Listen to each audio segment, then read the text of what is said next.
বহুদিন আগের কথা, একটি গ্রাম ছিল। সেই গ্রামের নাম হলো শান্তিনগর।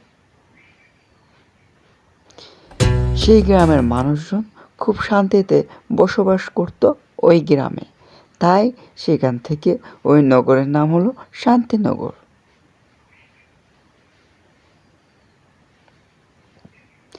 ওই শান্তিনগরের পাশে ছিল একটি গহীন জঙ্গল।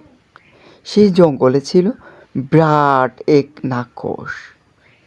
সেই নাক্ষস প্রতিদিন জঙ্গলের ভিতর ঘোরাঘুরি করত ও পশু পাখি খেত। হঠাৎ একদিন নাক্ষস ভাবল, অনেক দিন ধরে মানুষের মাংস খাই না। হাও মাও খাও, মানুষের গন্ধ পাও। আজই যাব এই পাশে শান্তিনগরে, ওখানে নাকি অনেক মানুষ আছে।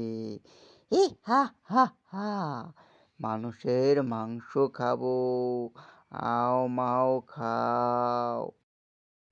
এইসব বলে নাক্ষসটি সেই গ্রামের উদ্দেশ্যে রওনা দেয়।